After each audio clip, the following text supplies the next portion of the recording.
Have you ever caught yourself saying something and then felt a little smaller afterward? Maybe it was something simple, something polite, something you've said for years without thinking twice.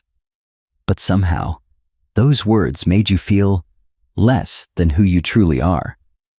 Here's the truth. The words we speak shape how we see ourselves. And even more, they shape how others see us too. If you're a woman over 70, this stage of life should be about embracing who you've become, not minimizing your worth.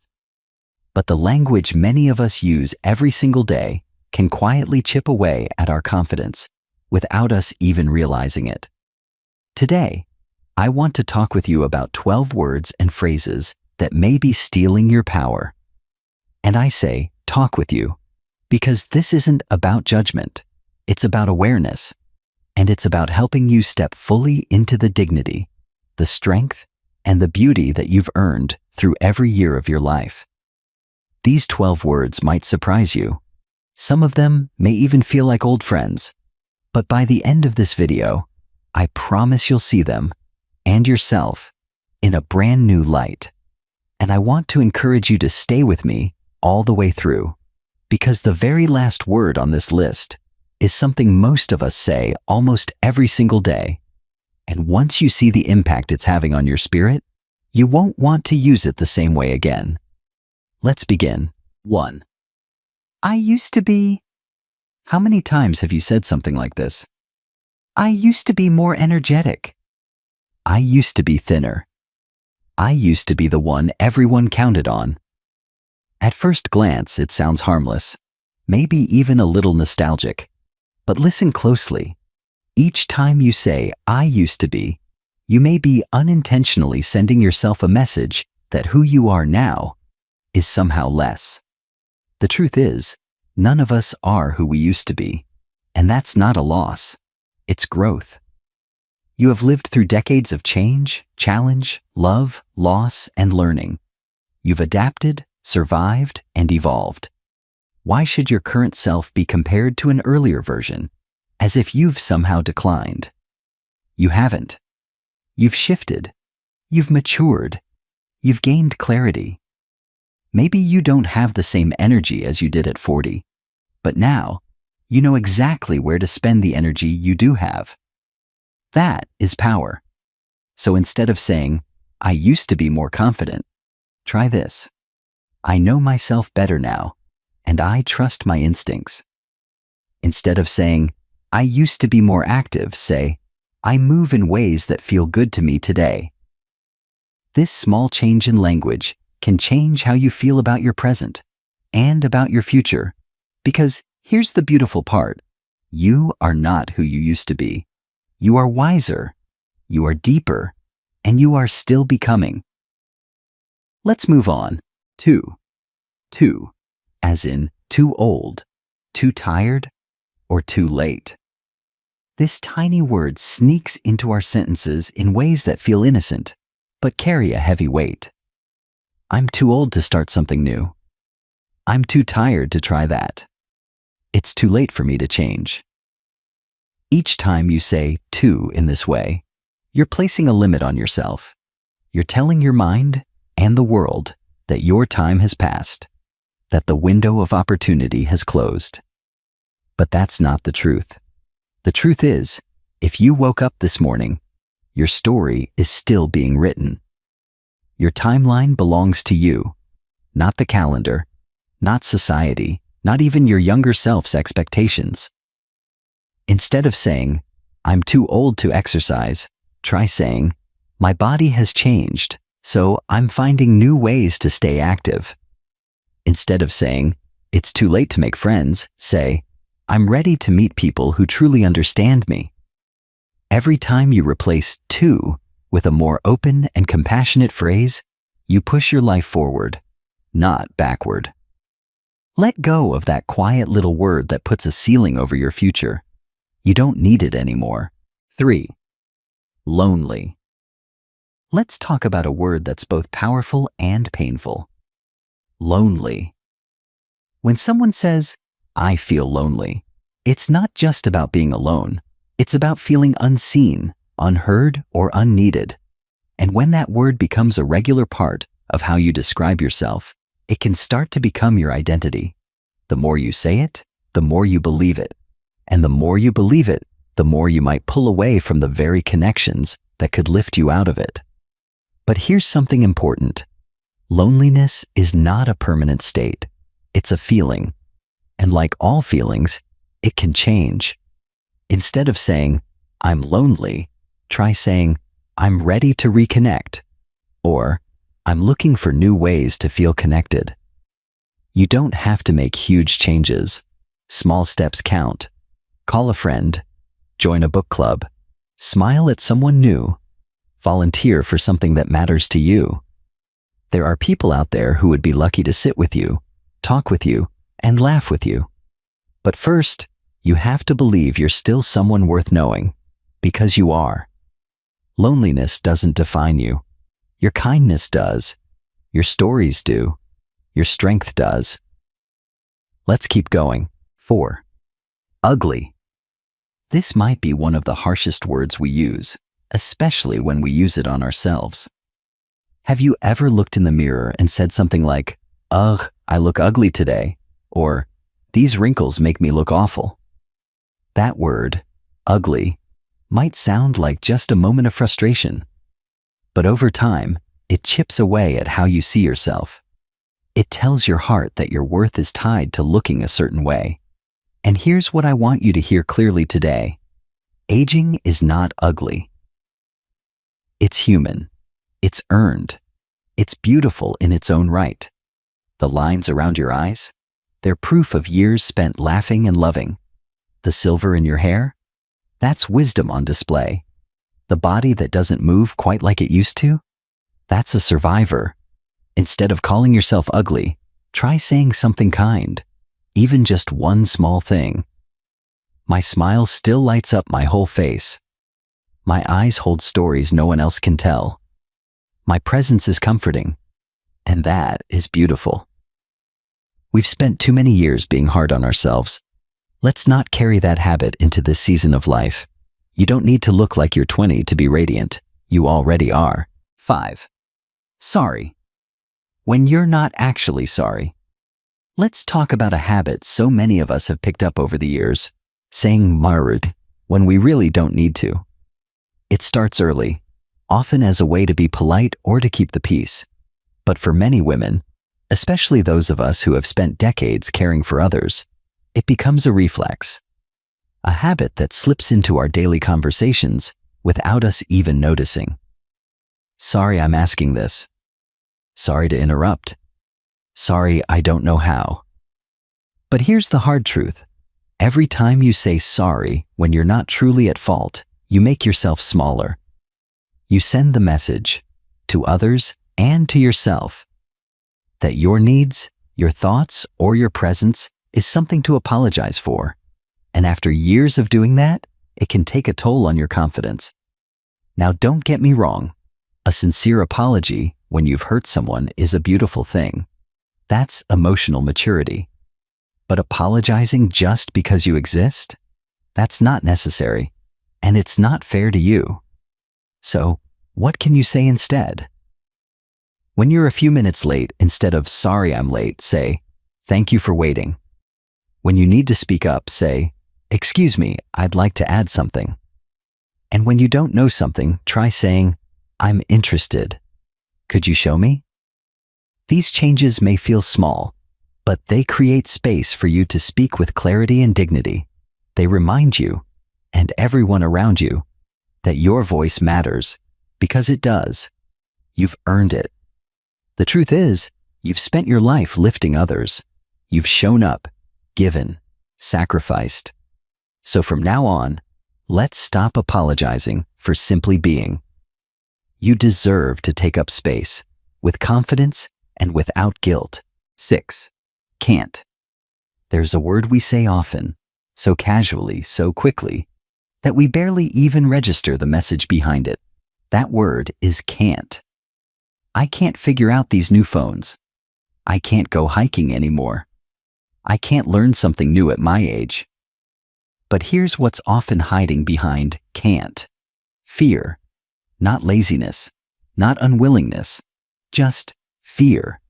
Fear of trying something unfamiliar, fear of failing, or sometimes fear that we'll feel silly for not already knowing how. The problem is, can't closes the door before we even see what's behind it. It shuts us down before we ask for help, before we explore, before we give ourselves the chance to surprise ourselves. Let me remind you of something important. Every single skill you have today was once something you couldn't do. Cooking, driving, raising children, managing a household, building a career, none of that came easy at first. But you tried. You figured it out. You grew stronger.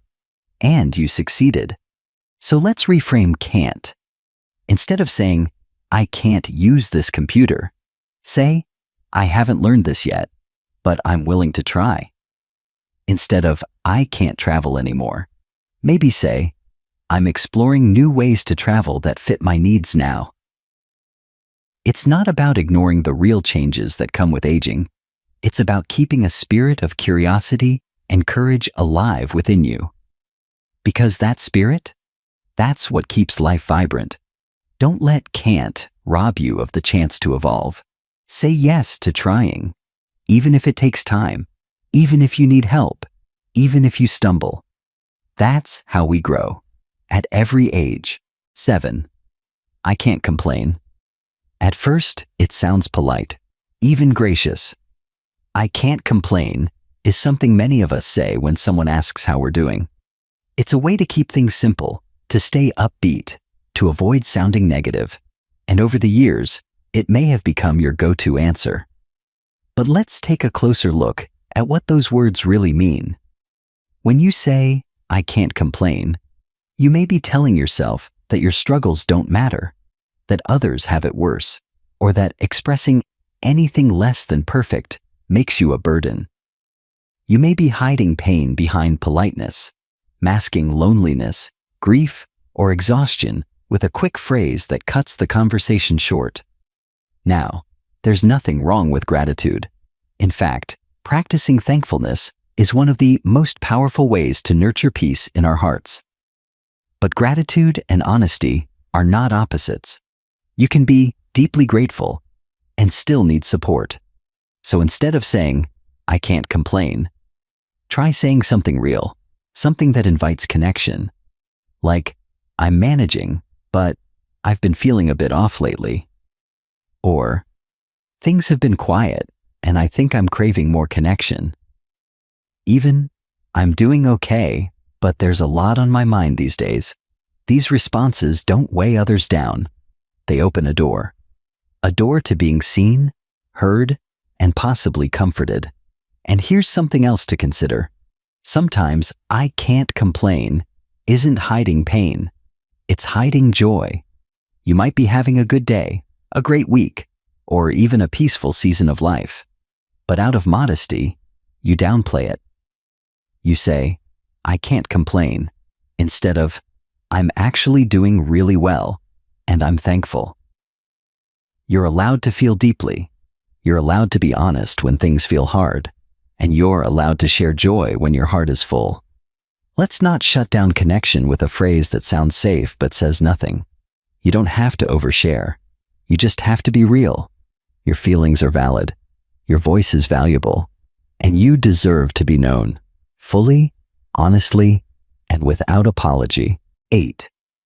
Old. When you use it to define yourself. There's nothing wrong with aging. In fact, every wrinkle, every gray hair, and every scar tells a story of a life that's been fully lived. The issue isn't with growing older, it's with how we talk about it. Far too often, women over 70 use the word old in ways that are self-limiting or even self-defeating. I'm just an old woman. I can't do that. I'm too old. You know how it is. When you're old.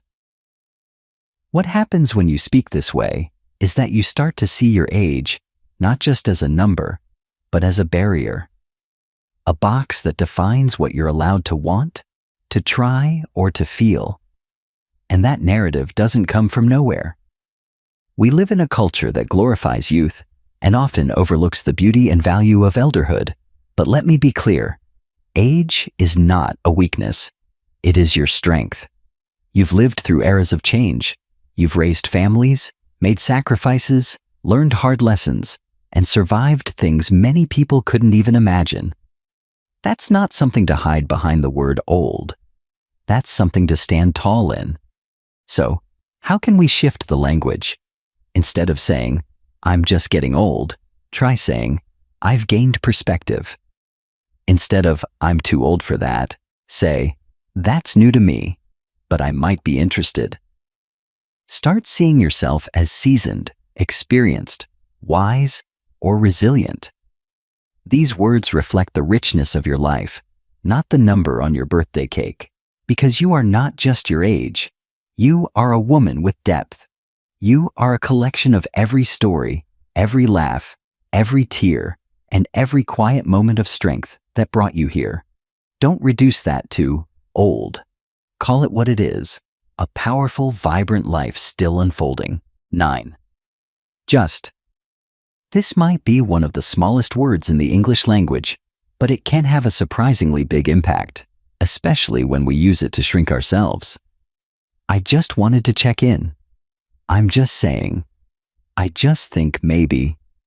Sound familiar? We use the word just to soften our statements, to make them seem less forceful, less direct, and often less confident.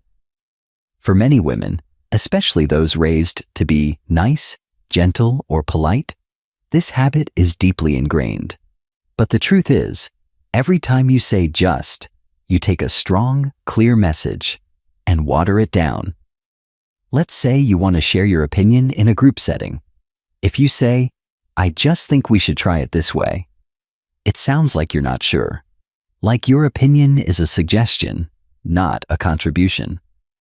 But if you say, "I think we should try it this way," it lands differently. It sounds confident. It sounds like someone worth listening to. Here's the thing. You are worth listening to. You've lived a full life. You've raised children, worked jobs, made tough decisions, and helped others through hardship. You don't need to minimize your voice to make it more acceptable. You've earned the right to speak with clarity. So the next time you catch yourself saying, "I just wanted to call and say hi," try, "I wanted to call and say hi."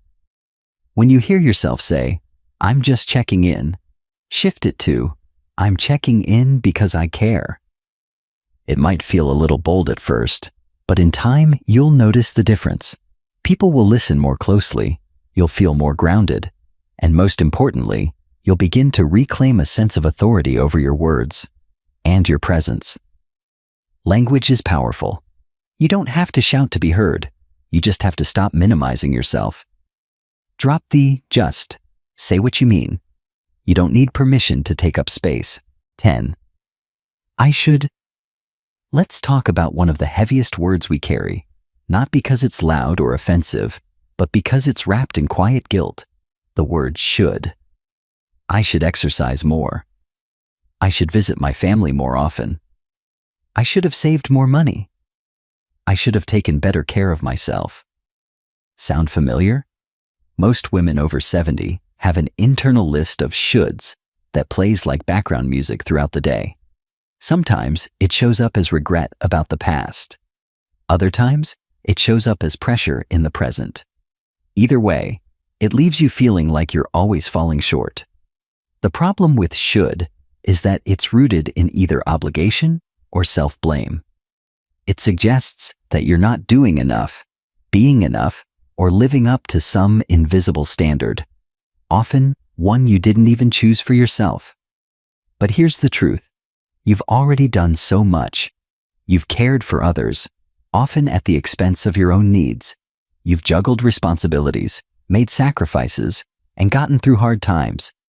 If now is the time in your life when you finally slow down, rest more, or choose joy over duty, that's not wrong.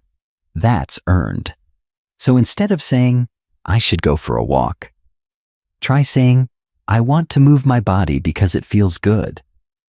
Instead of I should visit them, say I choose to visit because it brings me connection.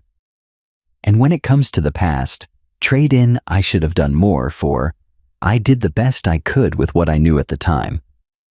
This small shift from should to choose or want can feel like lifting a weight off your shoulders. It replaces guilt with empowerment. It turns pressure into purpose. You are not a project to be fixed. You're a person to be celebrated, just as you are today. Let's let go of should.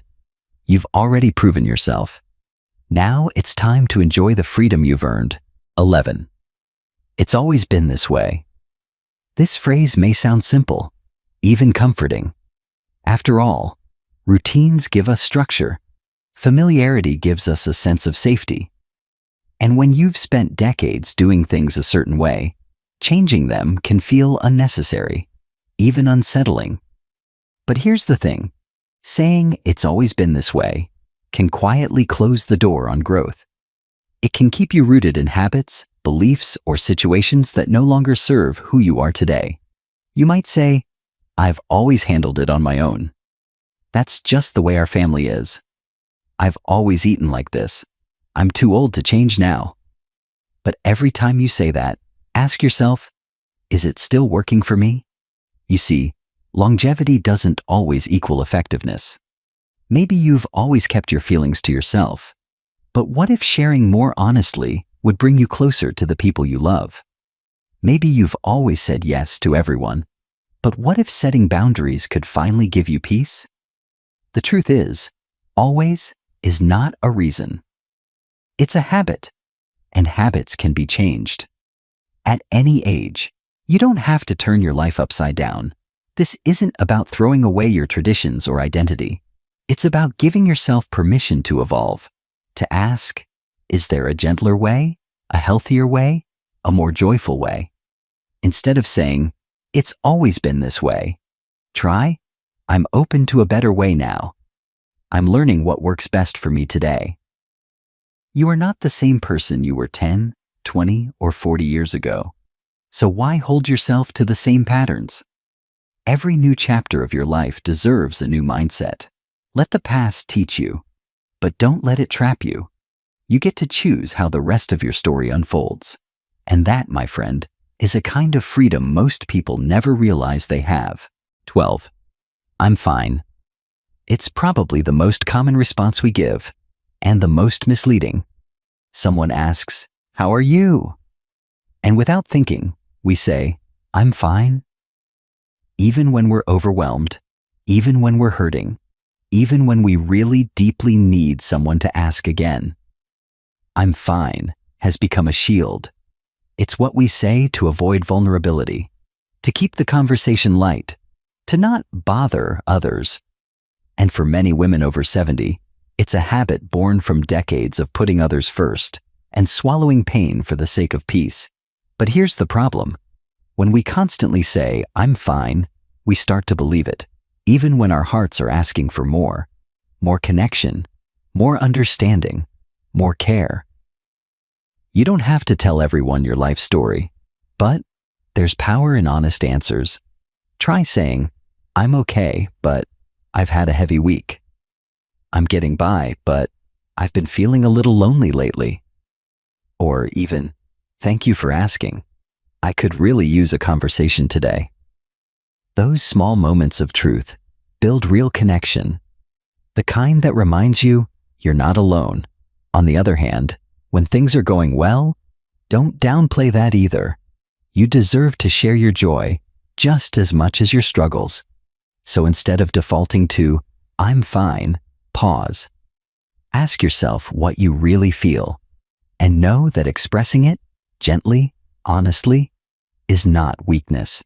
It's courage. Your voice deserves to be heard, not hidden behind politeness or habit. Let your heart speak. You never know who's waiting to hear the real you. If you've made it to the end of this conversation, I want to take a moment, not to teach, not to correct, but simply to thank you for listening, for reflecting, and most of all, for caring enough about yourself to consider letting go of the words that no longer serve you. You see, language is more than communication. It's identity. It's the way we narrate our own stories, day after day. And for many women over 70, the words we've carried, like just, sorry, can't, or I'm fine, were never meant to make us feel small, but somehow they did. But that ends here, because every time you speak with clarity instead of hesitation, every time you replace guilt with choice, every time you choose to describe yourself not as old, but as wise, radiant, and still becoming, you're rewriting the script of how the world sees older women, and more importantly, how older women see themselves. This isn't about pretending life is easy. It's not about toxic positivity or ignoring pain. It's about stepping into the fullness of who you are now and honoring every part of your journey that brought you here. So the next time one of those old phrases slips into your thoughts, pause, take a breath, and ask yourself, is this how I want to speak about my life, my worth, my future? Because you deserve words that reflect your strength, not your fear, your growth, not your guilt, your truth, not your habit. And you don't have to do this alone.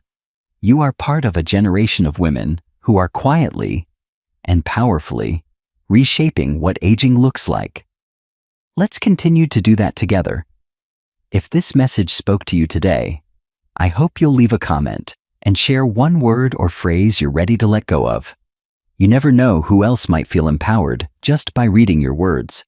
And if you haven't already, consider subscribing to this channel, Wise Elders Insight, where we celebrate wisdom, honesty, and the beauty of growing older together. Until next time, stay open, stay kind, and stay true to yourself. Because you are not just a woman over 70. You are a woman of power, grace, and endless possibility.